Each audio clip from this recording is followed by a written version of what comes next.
Berlin, May 1945. The once mighty capital of the Third Reich lies in ruins. Smoke rises from thousands of fires burning across the city. The streets are choked with rubble from collapsed buildings, shattered glass, and the twisted wreckage of war. For 12 years, this city has been the heart of Nazi Germany, the seat of Adolf Hitler's power, and the symbol of a regime that plunged the world into the most devastating conflict in human history. Now, in the spring of 1945, Berlin has become a ghost of itself, a shattered landscape of destruction and defeat. The battle for Berlin has just ended. Soviet forces have fought their way into the city, block by block, street by street, building by building. The cost in human life is staggering on both sides. The German defenders, a desperate mixture of Wehrmacht soldiers, Waffen SS troops, Hitler youth boys, and elderly Volkssturm men, have fought with the ferocity of the doomed. The Red Army has paid a terrible price for every meter of ground. Hitler is dead, suicide in his bunker beneath the Reich Chancellery just days earlier. The swastika no longer flies over the Reichstag. The 1,000-year Reich has lasted 12 years and has ended in total ruin. What remains is a city of 3.5 million people, now facing an uncertain and terrifying future. Civilians emerge from cellars and shelters where they have huddled for weeks during the final battle. They find their city transformed into an alien landscape of devastation. Entire neighborhoods have ceased to exist. Familiar streets are unrecognizable beneath mountains of rubble. The human cost is almost beyond comprehension. Tens of thousands of Berliners have died in the final weeks of the war, some killed by Soviet artillery and bombs, some by starvation and disease, some by their own hand rather than face what they believe will come. Thousands more German soldiers lie dead in the streets and ruins. Soviet casualties in the battle for Berlin number over 80,000 killed and nearly 300,000 wounded. This is not the story of a battle, but the story of a city and its people in the immediate aftermath of total defeat. This is the story of what Berlin looked like in those first days and weeks after the guns fell silent, captured in rare color film footage that brings the devastation to life in a way black and white images never could. One British journalist who enters Berlin in June 1945 later writes, "I have seen destroyed cities before, but nothing prepared me for Berlin. It is not a city anymore. It is a geological formation of brick mountains and valleys of ash." The world will soon see Berlin as the ultimate symbol of Nazi Germany's defeat and the terrible price of total war. For those who live in the ruins, it is simply home, and they must somehow find a way to survive in the wreckage. Berlin before the war is one of Europe's great metropolises, a city of 4.5 million people, the largest city in Germany and one of the largest on the continent. It is a center of culture, science, industry, and political power. The city stretches across 880 square kilometers, a vast urban sprawl of grand boulevards and working-class neighborhoods, elegant districts and industrial zones. When Hitler and the Nazi Party come to power in 1933, Berlin becomes the capital of the Third Reich and the center of a regime that will bring catastrophe to the world. The Nazis transform the city, building massive new structures meant to glorify their ideology and intimidate their enemies. Albert Speer, Hitler's chief architect, designs grandiose buildings and plans for a new Berlin that will be renamed Germania and become the capital of a vast German empire stretching across Europe. The new Reich Chancellery, completed in 1939, is one of these monuments. It is a massive complex of marble halls and grand rooms, designed to overwhelm visitors with its scale and opulence. The Olympia Stadion, built for the 1936 Olympic Games, is another showcase of Nazi architecture. The government district fills with ministries and party headquarters. But Berlin is also a working city, home to factories and workers, families and ordinary people trying to live their lives under an increasingly oppressive dictatorship. The city's Jewish population, which numbers 160,000 in 1933, faces systematic persecution from the beginning of Nazi rule. By 1945, nearly all have been murdered in death camps or have fled Germany. For the first years of the war, Berlin remains largely untouched by the fighting. German armies conquer Poland, France, the the Low Countries, the Balkans, and drive deep into the Soviet Union. Berliners experience rationing and shortages, but the city itself remains safe behind the shield of German military might. One Berliner later recalls, "We thought the war would never reach us. Even when things began to go badly on the Eastern Front, we could not imagine that Berlin itself would become a battlefield." Then the bombers come. The Royal Air Force begins bombing Berlin in August 1940, and the attacks continue, growing in intensity, for the next 5 years. The United States Army Air Forces joined the campaign in 1943. By 1944, massive bomber formations strike the city regularly, both by day and by night. The bombing campaign transforms Berlin. Entire districts burn in firestorms. Historic buildings collapse into rubble. Hundreds of thousands of people lose their homes. Berliners adapt to a new reality of air raid sirens, nights spent in shelters, and days navigating streets blocked by rubble. The government evacuates children and non-essential civilians. By late 1944, the city's population has fallen to about 2.5 million. Yet the city continues to function. Factories keep producing weapons and equipment for the German military. Government ministries continue their work. The Nazi regime maintains its grip on power, enforcing loyalty through fear and propaganda. Public executions of defeatists and deserters become common. The regime demands total commitment to the war effort, even as defeat becomes increasingly obvious. By January 1945, the strategic situation is desperate. The Red Army has pushed the German forces out of most of Poland and is approaching the German border. In the west, American and British forces are recovering from the surprise German offensive in the Ardennes and preparing to cross the Rhine. Germany is being crushed between two massive Allied armies. A German officer stationed in Berlin later writes, "We all knew the end was coming, but no one dared say it aloud." The regime's grip remained absolute, and the price of defeatism was death. The Nazi leadership begins preparing for the final battle. Defensive positions are constructed around Berlin's outskirts. Tank traps and anti-tank obstacles line the approaches to the city. The Volkssturm, the people's militia made up of boys as young as 14 and men as old as 60, is mobilized and given basic training and obsolete weapons. Berlin's garrison in early 1945 includes regular Wehrmacht units withdrawn from other fronts. Waffen SS divisions, police battalions, and tens of thousands of Volkssturm members. On paper, the defenders number over 300,000 men.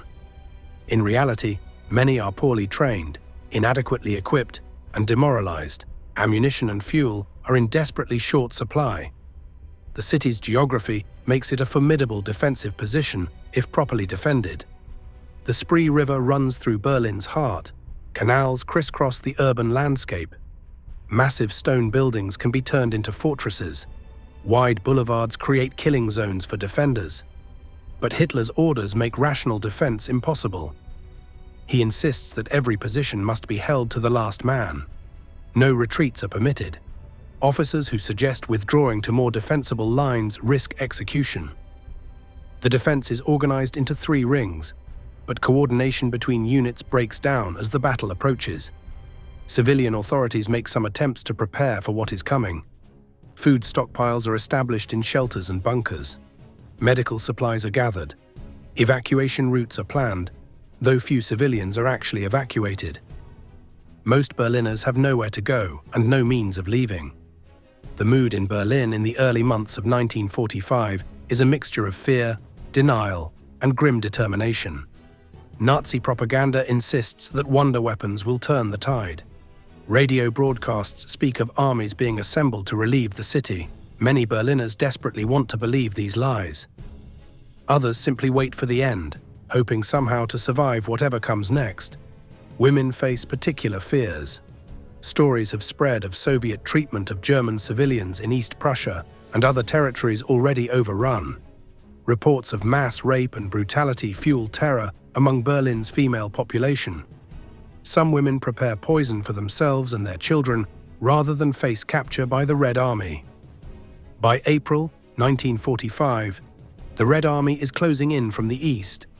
The Vistula-Oder offensive has brought Soviet forces to within 60 kilometers of Berlin. In the south, American and British forces are driving through Germany. The end is clearly near, but the Nazi regime refuses to surrender. One Berliner later remembers, "In those final weeks, the city felt like a trap. We were waiting for something terrible that we knew was coming, but could do nothing to prevent." The battle for Berlin begins on April 16, 1945. Over 2.5 million Soviet troops, supported by more than 6,000 tanks and over 40,000 artillery pieces, launch the final assault on the Nazi capital. Within days, Soviet forces break through the outer defenses and begin fighting their way into the city's outskirts. The battle that follows is one of the most intense and destructive urban combats in history. It lasts 16 days. Every street becomes a battlefield. Entire blocks are reduced to rubble by artillery fire. Buildings become fortresses that change hands multiple times. German defenders fight with desperate ferocity. Hitler Youth boys armed with Panzerfaust anti-tank weapons attack Soviet tanks from cellars and ruins. Schutzstaffel troops fight to the death rather than surrender. Snipers pick off Soviet soldiers from the upper floors of damaged buildings. The Red Army's response is overwhelming firepower. Artillery pounds defensive positions at point-blank range. Tanks blast buildings apart with cannon fire. Soviet infantry advance building by building, floor by floor, room by room. The fighting is close, brutal, and merciless. Civilians trapped in the city huddle in cellars and shelters as the battle rages overhead. Conditions in the shelters are nightmarish. Hundreds of people crowd into dark, airless basements. Food and water run short.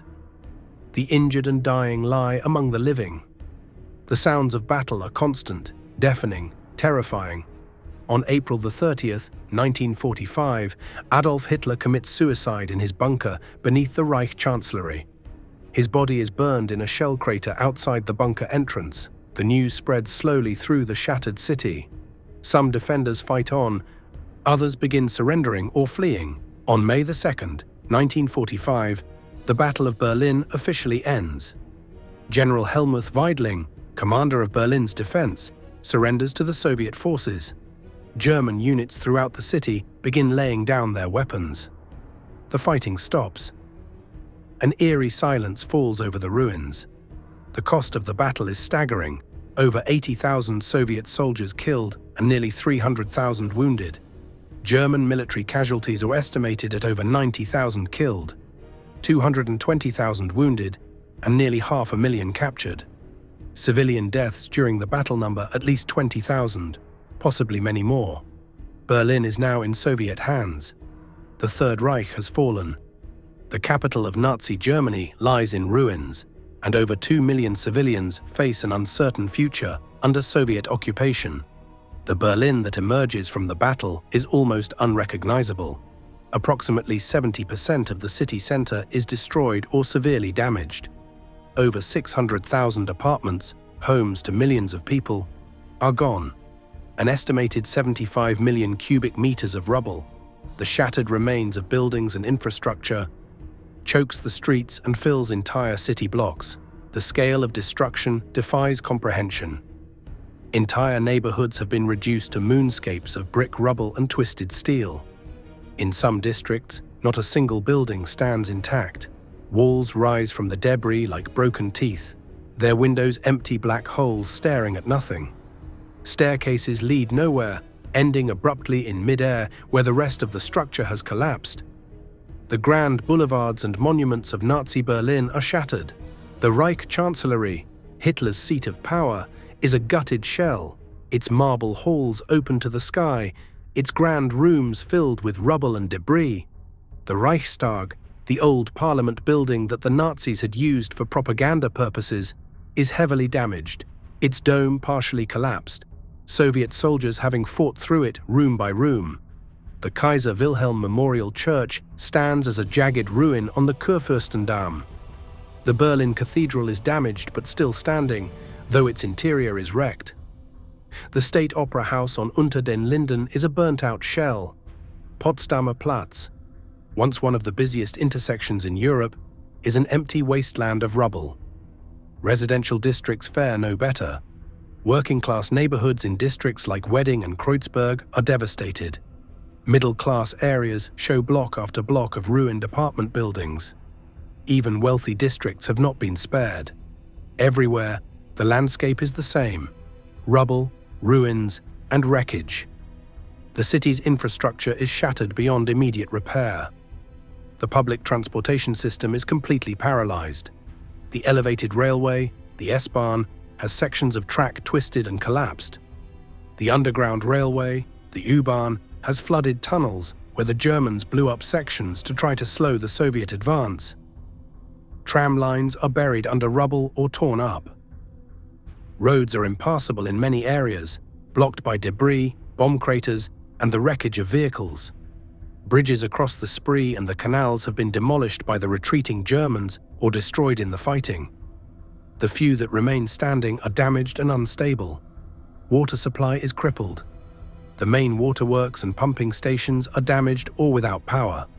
Many pipes are broken beneath the rubble. Berliners must find water wherever they can, often from fire hydrants, emergency wells, or the canals and rivers, despite the health risks. Women line up with buckets and containers at working water points, sometimes waiting for hours. Electricity has ceased to exist as a functioning service. The power plants are damaged or without fuel. The distribution network is destroyed. Berlin is plunged into darkness at night. Candles and improvised oil lamps provide the only light in cellars and shelters. Gas lines are ruptured throughout the city, and the gas supply is shut down to prevent fires and explosions. There is no way to cook food except over improvised fires burning wood from the ruins. There is no heating, though in May the weather is warming, and this is less critical than it will be when winter returns. Sewage and sanitation systems have collapsed. Broken pipes mix sewage with drinking water supplies. Makeshift latrines are established in ruins, but with millions of people and no functioning sanitation system, disease becomes an immediate threat. Typhoid and dysentery spread quickly. Communication systems are destroyed. Telephone lines are down. There is no postal service. Radio broadcasts are controlled by the Soviet military authorities. People have no way to communicate across the city or to learn news of loved ones in other districts. Families separated during the battle have no way to find each other. The streets are littered with the debris of war. Burned-out tanks and armored vehicles sit abandoned where they were destroyed. Artillery pieces and anti-aircraft guns stand silent. Unexploded shells and bombs lie hidden in the rubble, deadly hazards waiting to kill the unwary. Dead horses, killed by artillery or slaughtered for food, lie rotting in the warm spring weather. One Soviet officer surveying Berlin in May 1945 later writes, "I have seen Stalingrad and I thought nothing could be worse. But Berlin is different. It is not just destroyed, it is dead. A dead city inhabited by ghosts. Bodies still lie among the ruins. German soldiers killed in the final battle remain where they fell. Civilian casualties from the fighting lie in cellars and streets. Burial details work constantly, but the task is overwhelming. Mass graves are dug in parks and open spaces. Thousands of bodies are buried without identification. The smell of death hangs over the city. Decomposing bodies under collapsed buildings create a stench that permeates entire districts. The smell of smoke and burnt wood mixes with the odors of decay and human waste. It is a smell that survivors will remember for the rest of their lives. Animals add to the surreal horror. Dogs and cats, abandoned or escaped, roam the ruins. Some have gone feral, forming packs that scavenge among the debris. Rats multiply rapidly, feeding on corpses and waste. The rat population explodes, spreading disease and terrifying the survivors. Fires continue to burn in parts of the city. Some are from the battle, others from broken gas mains or electrical shorts. The fire brigade no longer functions as an organized force. Fires burn until they exhaust their fuel or rain extinguishes them. At night, the glow of fires illuminates the ruins, giving the city an infernal appearance. Weather compounds the misery. Rain turns the rubble into a quagmire of mud and debris. Water collects in bomb craters and basements, creating pools of stagnant water that breed mosquitoes and disease. When the sun comes out, the heat intensifies the stench of decay and makes the ruins even more oppressive. Yet amid this devastation, over 2 million people are trying to survive. They emerge from cellars and shelters to face this new reality. They must find food, water, and some form of shelter in a city that has been reduced to ruins. They must navigate a landscape of danger and uncertainty under foreign occupation. A German woman later recalls, "When we finally came up from the cellar after the fighting stopped, I did not recognize my own neighborhood. Everything was gone. I stood in the rubble and could not even tell where my building had been." The rare color footage captured in these weeks shows the ruins in vivid detail that black and white images cannot convey. The reddish brick rubble filling the streets, the green of trees and vegetation beginning to sprout among the ruins, nature reclaiming the destroyed city, the grey of concrete and stone, the occasional splash of color from a still intact painted wall or sign. The footage shows people moving through this landscape like survivors of an apocalypse. Women in tattered clothing carrying buckets and bundles. Children playing in the rubble, already adapting to this new normal. Elderly people sitting on chunks of masonry, too exhausted or traumatized to move. Everyone dirty, exhausted, marked by what they have endured. Soviet soldiers are everywhere in the footage, controlling the city, directing civilians, setting up military administration. Red flags fly from damaged buildings. Soviet signs in Cyrillic letters appear on walls and ruins. The symbols of Nazi Germany have been torn down or painted over. The swastika is gone, replaced by the hammer and sickle. This is Berlin in May 1945, a city destroyed, a population traumatized, and an uncertain future stretching ahead. As the battle ends and the guns fall silent, over 2 million Berliners emerge from the cellars, shelters, and bunkers where they have hidden during the fighting. They are exhausted, terrified, and in many cases traumatized by what they have experienced. For weeks, many have lived underground in darkness, with little food or water, listening to the sounds of battle raging above them. The immediate relief that the fighting has stopped quickly gives way to new fears and challenges. The Red Army is in complete control of the city. Soviet soldiers are everywhere. For many Germans, especially women, this is a moment of terror. The stories of Soviet atrocities committed during the advance through East Prussia and other German territories have spread throughout Berlin. Reports of mass rape, looting, and violence have created a climate of fear, especially among the female population. These fears proved to be justified for many. In the days and weeks following the battle's end, widespread sexual violence occurs throughout Berlin. Soviet soldiers attack German women and girls, often repeatedly. Age provides no protection. Victims range from young girls to elderly women. The violence is systematic and brutal. Estimates suggest that tens of thousands of Berlin women suffer sexual assault in these weeks, possibly over 100,000. Women try desperately to protect themselves and their daughters. Some disguise themselves as elderly or sick. Others hide in attics and ruins. Some smear themselves with dirt and coal dust to appear less attractive. Groups of women take turns standing guard while others sleep.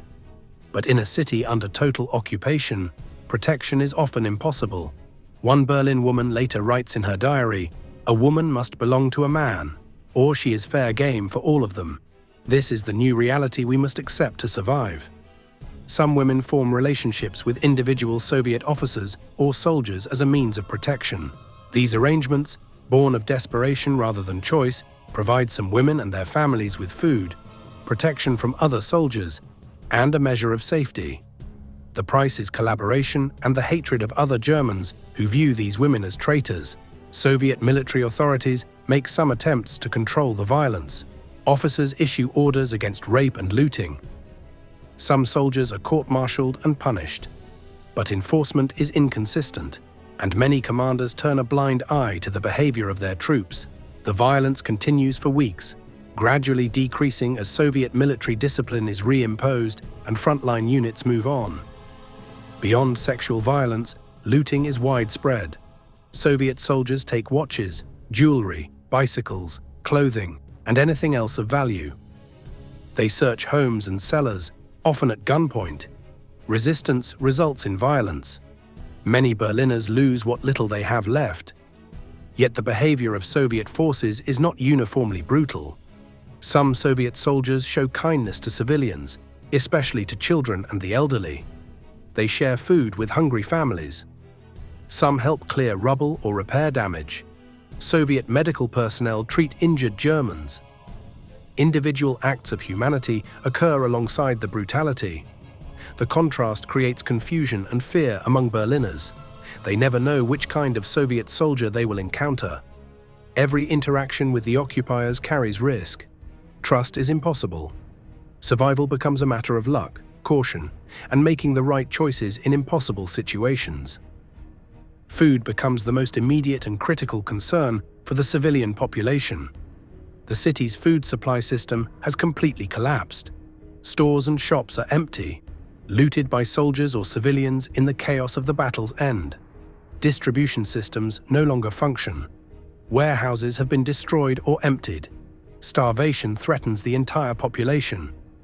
The official ration for German civilians in the first weeks of Soviet occupation is approximately 1,000 calories per day. Barely enough to sustain life and far below what is needed for people doing physical labor. Even these meager rations are not reliably available.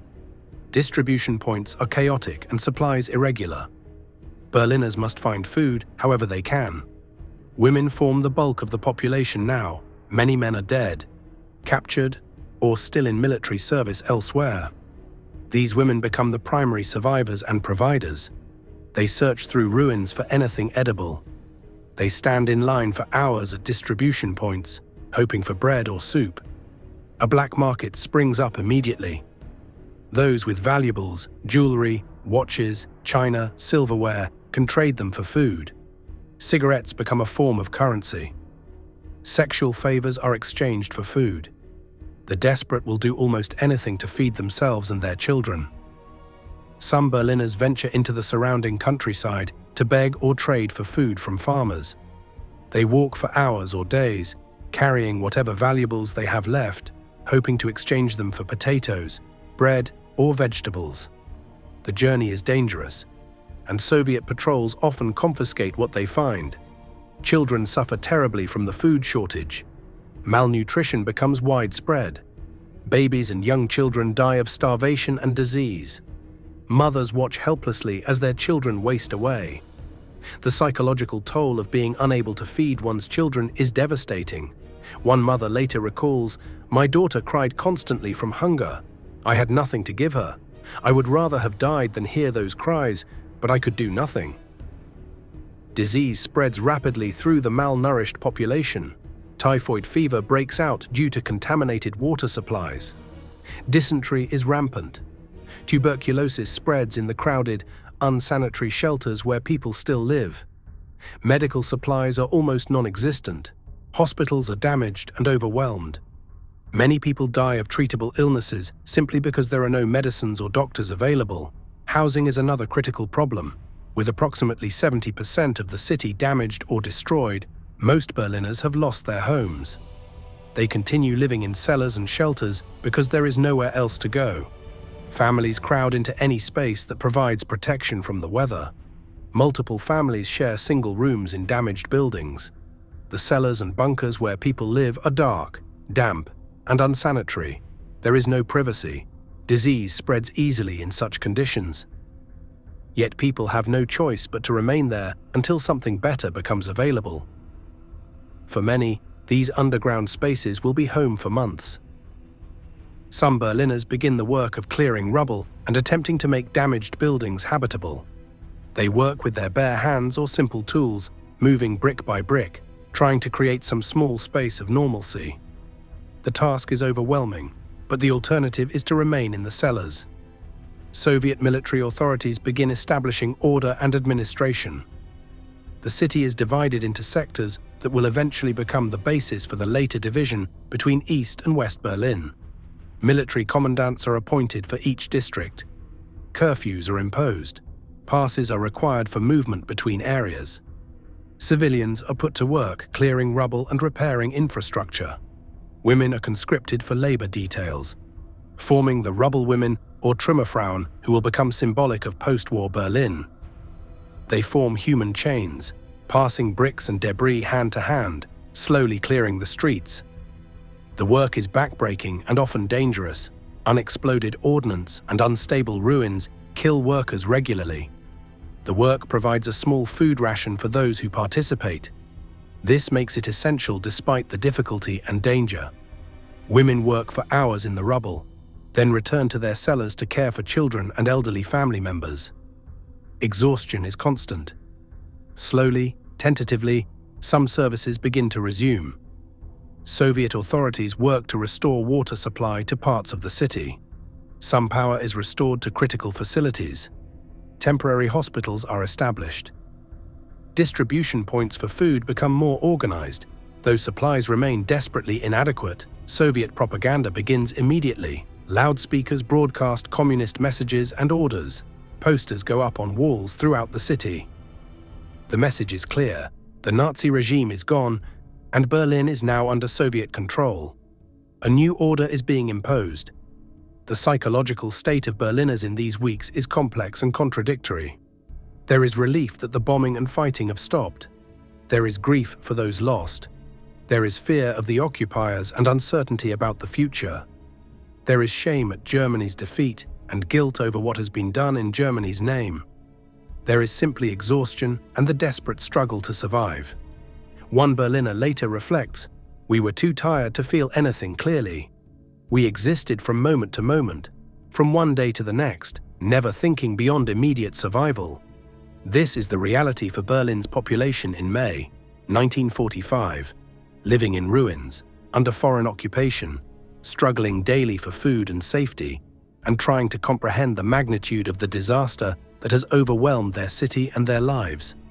As May turns to June 1945, Berlin remains entirely under Soviet control. The Red Army maintains a massive presence throughout the city. Soldiers patrol the streets.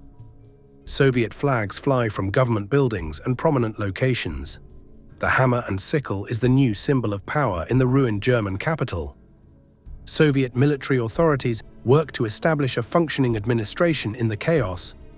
They appoint German communists and anti-fascists to positions in a new city government. These Germans, many of whom have spent the Nazi years in exile in Moscow, return to help govern the city under Soviet supervision. Their legitimacy with the general population is limited. Most Berliners view them as Soviet puppets. The Soviets begin a systematic process of denazification. Former Nazi party members are hunted down and arrested. Schutzstaffel members face immediate detention. Those who held positions in the Nazi government or military command are sought for interrogation. Some are transported to the Soviet Union for imprisonment or forced labor. Others simply disappear into the Soviet detention system. Interrogations are often brutal. The NKVD, the Soviet secret police, establishes detention centers throughout Berlin. Thousands of Germans are held in these facilities. The guilty and the innocent are often treated the same. Many who are arrested are never seen again. Fear of denunciation causes people to hide their past affiliations and remain silent about their activities during the Nazi period. Soviet forces systematically dismantle what remains of Berlin's industrial capacity. Factory equipment is dismantled and shipped to the Soviet Union as reparations. Machine tools, locomotives, railway tracks, and anything of industrial value is taken. This policy, while understandable given the massive destruction the Germans inflicted on the Soviet Union, further devastates Berlin's economic prospects. Scientific and technical personnel are particularly sought after. German scientists, engineers, and technicians with expertise in advanced weapons, rockets, and industrial processes are recruited or forced to work for the Soviets. Some are eventually transported to the Soviet Union. Soviet authorities are determined to extract as much technical knowledge and capability as possible from defeated Germany. Meanwhile, the diplomatic agreements made at Yalta and Potsdam by the Allied powers, the Soviet Union, the United States, and Great Britain, call for Berlin to be divided into occupation sectors. The Western Allies are to receive control of districts in Western Berlin, while the Soviets will retain the eastern portion. In early June 1945, American and British forces begin arriving in Berlin to take control of their designated sectors. The Soviets withdraw from the western districts, though not without first removing anything of value. The Western Allies bring with them food supplies, medical support, and a different approach to occupation. The arrival of American and British forces brings some relief to Berliners in the western sectors. The Western Allies generally maintain stricter discipline among their troops. While incidents of violence and misconduct occur, they are less widespread and more likely to be punished. The behavior of the occupying forces improves significantly in the western sectors. American forces bring substantial food supplies. Rations in the American sector become more adequate. The United States military government begins organizing more effective distribution systems. British forces do the same in their sector, though with fewer resources available. The contrast between conditions in the Western sectors and the Soviet sector becomes apparent quickly. The French also receive a sector, carved out of the British and American zones. French forces arrive later, and their sector is the smallest. But Berlin is now divided into 4 sectors of occupation, foreshadowing the later division of the entire city into East and West Berlin. The division creates immediate practical problems. The sectors have different policies, different rations, different currencies. Movement between sectors is initially relatively free, but the seeds of future conflict are already present. The wartime alliance between the Soviet Union and the Western Allies is already showing strain. Berliners begin to recognize that they are caught in the middle of an emerging ideological struggle. In the Soviet sector, Communist Party members are organized and given positions of authority. Socialist and social democratic politicians are pressured to merge with the communists. Those who resist face intimidation or arrest. In the Western sectors, the Allies support the development of democratic political parties and institutions. Press freedom is encouraged. Multiple political parties are allowed to organize. The contrast with Soviet policy is stark and becomes more pronounced over time. Food remains a critical issue across all sectors throughout 1945 and into 1946. Even in the Western sectors, supplies are barely adequate. The winter of 1945 to 1946 is called the Hunger Winter. Thousands die of starvation and cold. The following winter is nearly as bad. Berliners become skilled at survival strategies. They learn to navigate the black market. They learn which occupying soldiers can be trusted and which must be avoided. They learn to present themselves as anti-Nazi victims rather than supporters of the regime. They learn to work with the new authorities while maintaining private skepticism. The process of clearing rubble continues throughout the summer and fall of 1945. The Trümmerfrauen, the rubble women, work steadily to clear the streets and salvage usable materials from the ruins. Bricks are cleaned and stacked for reuse. Metal is collected for recycling. Slowly, painstakingly, the city begins to emerge from under the debris. Some infrastructure is gradually restored. Water supply improves as pipes are repaired. Electricity returns to some districts. The U-Bahn begins running limited service on undamaged sections of track. Buses start operating on cleared streets. Each small improvement brings a measure of relief to the exhausted population. Schools begin to reopen in the fall of 1945. Classes are held in damaged buildings, often without heat or adequate supplies.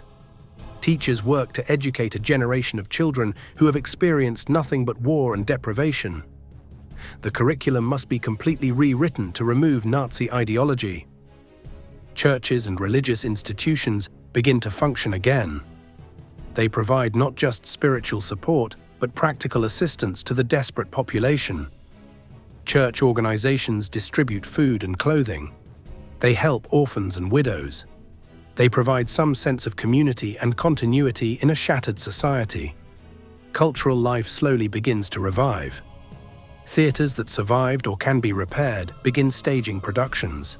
Musicians perform concerts. Artists create works responding to the trauma and destruction around them. These activities provide a small measure of normalcy and hope. One Berlin writer later reflects, "We discovered that even in the ruins, people needed more than food. They needed music, theater, art, some reminder that civilization had not died entirely." The black market flourishes throughout this period. In certain districts, open-air markets appear where anything can be bought if one has currency or goods to trade. Stolen or diverted Allied supplies, items looted from ruins, and goods brought from the countryside all change hands. The authorities in all sectors struggle to control this underground economy, but never succeed entirely. Refugees and displaced persons continue to flow into and through Berlin. Germans expelled from territories in the east that are now under Polish or Soviet control arrive desperate and homeless. Former concentration camp inmates and forced laborers from across Europe seek repatriation. Berlin becomes a crossroads of displaced humanity, all seeking some way home or some place of safety. By the end of 1945, Berlin has changed from an immediate post-battle disaster zone into something that resembles, however poorly, a functioning occupied city. The situation remains desperate, but systems are in place, some services function, and people have found ways to survive. The rare color footage from this period shows the transformation. Streets are clearer of rubble, people move with more purpose. Signs of reconstruction are visible. Children play in the ruins, adapting to their environment. Life, however difficult and strange, continues. One British officer stationed in Berlin in late 1945 later writes, "The resilience of the human spirit is remarkable. These people have lost everything, yet they continue. They work, they plan, they hope for better times." But the division of the city into sectors administered by powers with increasingly divergent ideologies plants the seeds of future conflict. The Cold War is beginning, and Berlin will become its most visible and symbolic battleground.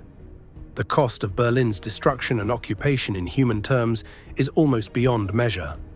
The statistics are staggering, but even numbers cannot fully capture the scale of suffering endured by the city's population. Military casualties from the Battle of Berlin itself are enormous on both sides. Soviet forces suffer over 80,000 killed in action. Nearly 300,000 Red Army soldiers are wounded during the 16-day battle. Thousands more are listed as missing. The Red Army pays a terrible price for its final victory over Nazi Germany. German military casualties are similarly catastrophic. Over 90,000 German soldiers are killed during the defense of Berlin. Approximately 220,000 are wounded. Nearly 500,000 German soldiers and Volkssturm members are captured by Soviet forces in and around Berlin. Many of these prisoners will not survive their captivity. Of those captured, tens of thousands die in Soviet prisoner of war camps from starvation, disease, exhaustion, and mistreatment. Many are transported to the Soviet Union for forced labor. Some will not return to Germany for a decade or more. Others never return at all. Civilian casualties during the battle and immediate aftermath are difficult to determine precisely. But estimates suggest at least 20,000 Berliners die directly from the fighting. Artillery fire, aerial bombardment, stray bullets, collapsing buildings, and fires kill civilians hiding in shelters and cellars throughout the city. The number who die in the weeks and months following the battle is much higher. Starvation claims thousands. Disease kills thousands more. Suicides, often by families who choose death together rather than face occupation, add to the death toll. Some estimates suggest that up to 100,000 Berlin civilians die between April and December of 1945. Sexual violence affects tens of thousands of women and girls. Conservative estimates suggest at least 95,000 Berlin women suffer rape by Soviet soldiers. Some historians believe the number is much higher. Many women are assaulted multiple times. The psychological trauma of this violence affects survivors for the rest of their lives. Thousands of women become pregnant as a result of rape. Some seek illegal abortions, risking death from infection or hemorrhage. Others give birth to children who will grow up marked by the circumstances of their conception. The social stigma attached to these occupation children is severe. The destruction of housing leaves approximately 1.5 million Berliners homeless. They crowd into damaged buildings, cellars, bunkers, and makeshift shelters.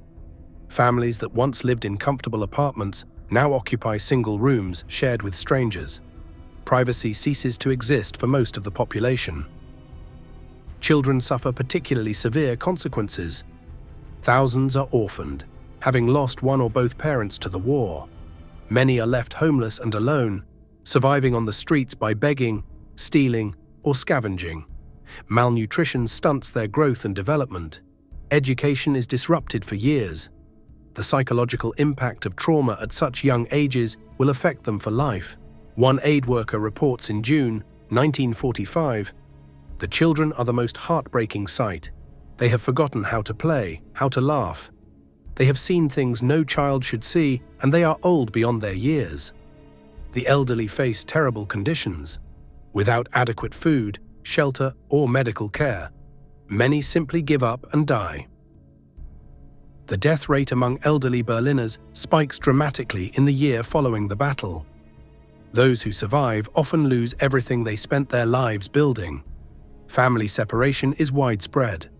Hundreds of thousands of Berliners have no idea where their loved ones are or if they are even alive. Sons and husbands in military service are missing. Daughters evacuated to the countryside have lost contact with their families. The Red Cross and other organizations establish tracing services, but reuniting families takes years. Many families are never reunited. Soldiers listed as missing in action are often dead in unmarked graves somewhere on the Eastern Front. Some family members have fled to the western zones of Germany and cannot communicate with those in Berlin. Some have died in the chaos and no one knows when or where. Disease spreads rapidly through the malnourished, stressed, and poorly housed population. Typhoid fever, typhus, dysentery, and tuberculosis reach epidemic levels. Hospitals are overwhelmed and lack medicines, equipment, and staff. Simple infections become fatal without antibiotics. Preventable diseases kill thousands. Mental health casualties are immense, but largely unrecognized and untreated. Post-traumatic stress, depression, anxiety disorders, and other psychological wounds affect large portions of the population. The concept of treating psychological trauma is poorly developed in this era. People are expected to endure and move on. Many never truly recover. Suicide rates spike dramatically. Some people, having lost everything and everyone they loved, simply give up. Others cannot bear the shame of defeat or the conditions of occupation. Families sometimes commit suicide together rather than face what they perceive as inevitable horrors. The destruction of infrastructure has long-term consequences beyond immediate death and suffering. The economy of Berlin is shattered. There are almost no jobs. Currency is nearly worthless. The black market becomes the real economy. Moral standards collapse under the pressure of survival. Theft, prostitution, and black marketeering become normal. The social fabric of the city is torn apart. Traditional hierarchies and relationships dissolve. Women, who once were expected to defer to male authority, become the primary survivors and breadwinners. Children learn to fend for themselves. Trust between neighbors erodes as everyone struggles to survive. Former relationships of trust and community are replaced by suspicion and competition. People denounce neighbors to the occupying authorities for real or imagined crimes. They steal from each other. They betray each other for food or advantage. The war has not just destroyed buildings, it has damaged the moral and social bonds that hold communities together. Yet amid the horror and degradation, examples of courage, compassion, and human decency continue. Strangers share their meager food with those who have less. People risk punishment to help hidden fugitives. Neighbors support each other through the worst times. the human capacity for kindness is not entirely extinguished. One survivor later recalls, "I remember a woman who had almost nothing giving half her bread ration to my starving child. I never knew her name, but I will never forget her kindness." The generation that experiences Berlin's destruction will carry its scars for life. They will struggle with nightmares and flashbacks.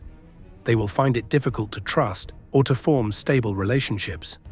Many will have a wariness and hardness that will never entirely leave them. But they will also have a resilience and determination forged in the ruins.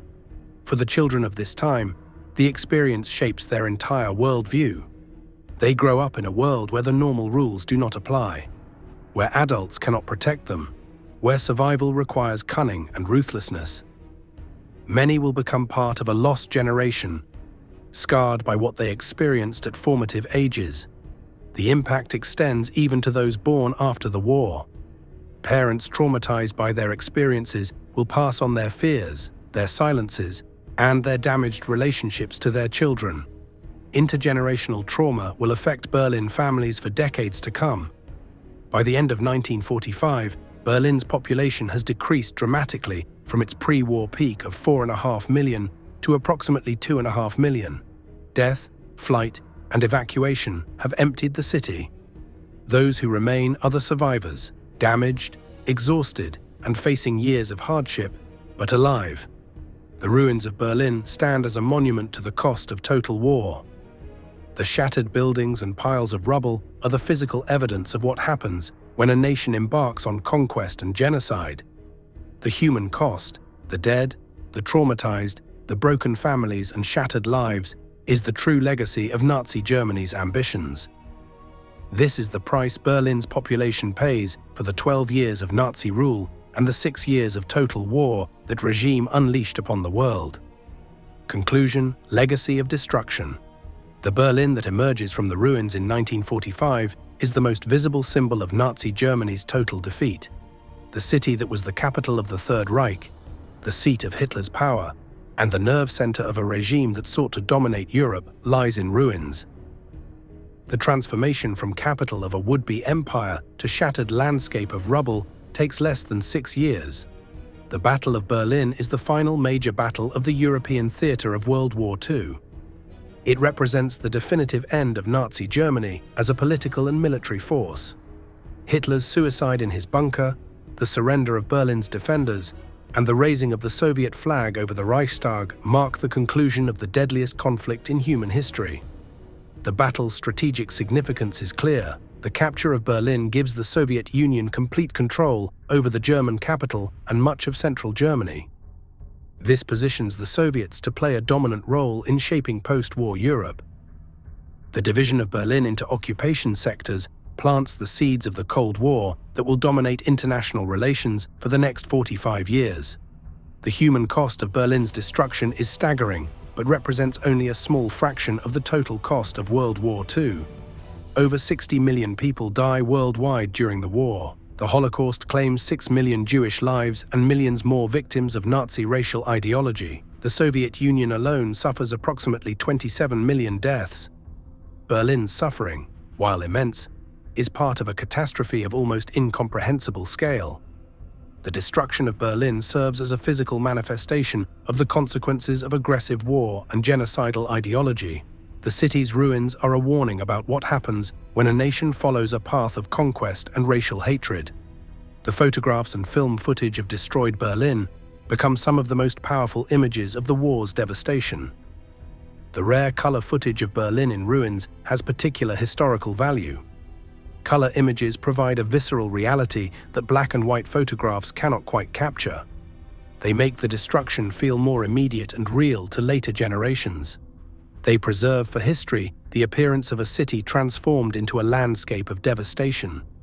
The division of Berlin into sectors of occupation by the 4 Allied powers, the Soviet Union, the United States, Great Britain, and France, initially seems like a practical administrative solution. But this division becomes permanent and symbolic. By 1949, Berlin is divided into East Berlin, controlled by the Communist German Democratic Republic, and West Berlin, a capitalist enclave deep inside communist East Germany. The Berlin Wall, built in 1961, physically divides the city and becomes the most visible symbol of the Cold War. The city that represented Nazi ambitions becomes the focal point of the ideological struggle between communism and capitalism. Berlin remains divided until 1989, when the fall of the wall marks the beginning of the end of the Cold War. The recovery and reconstruction of Berlin takes decades. The rubble is gradually cleared, buildings are reconstructed or replaced, infrastructure is rebuilt. By the 1960s, both East and West Berlin have recovered much of their urban character, though the two halves develop in very different ways. East Berlin becomes the capital of the German Democratic Republic and is rebuilt in the socialist architectural style. Massive concrete apartment blocks replace destroyed neighborhoods. Wide boulevards are designed for military parades. The city becomes a showcase for communist ideology and Soviet influence. West Berlin develops as a capitalist city with American and European support. It becomes a symbol of freedom and democracy surrounded by communist territory. The Western Allies pour resources into West Berlin to demonstrate the superiority of capitalism and to maintain a foothold behind the Iron Curtain. After German reunification in 1990, Berlin once again becomes the capital of a united Germany.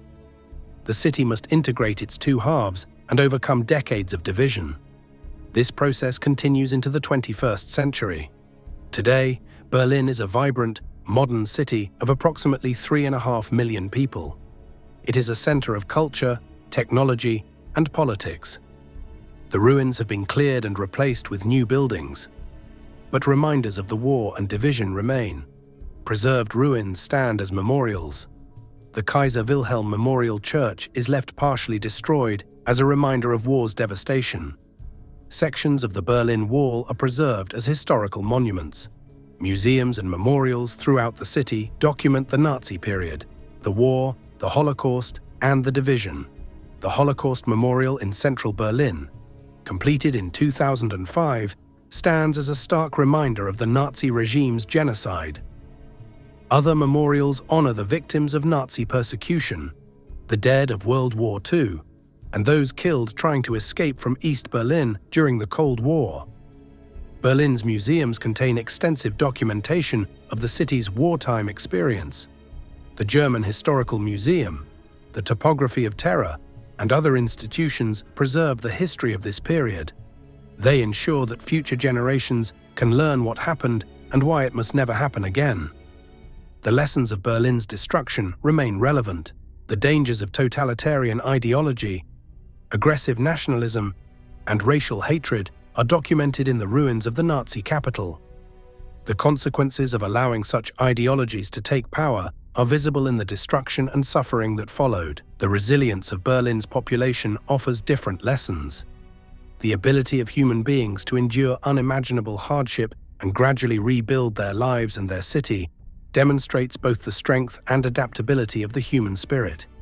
Survivors of Berlin's destruction managed not just to survive, but eventually to create a new and better city from the ruins.